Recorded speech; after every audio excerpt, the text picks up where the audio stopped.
வணக்கம், நான் உங்கள் ஜோதிடன் எஸ்வி வெற்றிமுகன் பேசுகிறேன். நம்ம இந்த காணொலி பதிவில் ஹாலிவுட் நடிகையான மேகன் ஃபாக்ஸ் 2007 வெளியான டிரான்ஸ்ஃபார்மர்ஸ் படம் மூலம் உலக புகழ் பெற்றார். இவங்க பிறந்தது 16/5/1986. Birth time 0035 hours. பிறந்த இடம் ஓக் ரிட்ஜ், அமெரிக்கா, ஐநாம்சா கேபி. கிரகங்கள் ஏறி இருக்கக்கூடிய டிகிரி பாகையை அடிப்படையாக வைத்து மண்டலம் மற்றும் உபமண்டலத்தை நடுப்பகுதியில் குறித்திருக்கேன், பார்த்துக்குங்க. மேகன் ஃபாக்ஸ் மகர லக்னத்தில் பிறந்திருக்காங்க. 5வது பாவம் கலைத்துறை வளர்ச்சின்னு நம்ம பார்த்தோம்.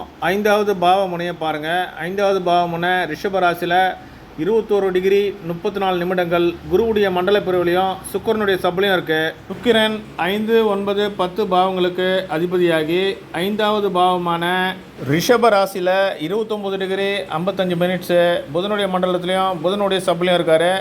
புதன் 6ஆம் இடத்துக்கு அதிபதியாகி 3வது பாவத்தில் இருக்கார். 5வது சப்ளாடாக வரக்கூடிய சுக்கிரன் 3, 6 ஆகிய பாவங்களை மண்டலம் வாயிலாகவும் 10வது பாவத்தை சப்ளாடு வாயிலாகவும் குறிக்காட்டுறாரு. சுக்கிரன் சினிமா துறைக்கு காரகத்துவம் பெற்ற கிரகம். சுக்கிரன் 5, 9, 10 ஆகிய பாவங்களுக்கு அதிபதியாகி 3, 6, 10 ஆகிய உபஜய ஸ்தானங்களை குறிக்காட்டுறதால இவங்க கலைத்துறையான சினிமா துறையில் உலக பிரசித்தி பெற்றாங்க.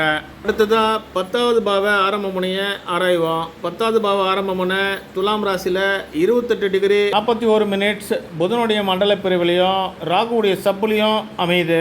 ஜாதகரின் தொழிலை பற்றி சொல்லக்கூடிய 10வது பாவ சப்ளாடான ராகு 3வது பாவமான மேஷ ராசியில் 5 டிகிரி 0 மினிட்ஸ் 16 செகண்ட்ஸு சுக்கிரனுடைய மண்டல பிரிவில் இருக்காரு. 5வது பாவ சப்ளாடான சுக்கிரன் 3, 6, 10 ஆகிய உபஜய ஸ்தானங்களையும் 10வது பாவ சப்ளாடான ராகு 3, 5, 9 ஆகிய பாவங்களை மண்டலம் வாயிலாகவும் 10வது பாவத்தை சப்ளாடு வாயிலாகவும் குறிக்காட்டுறாரு.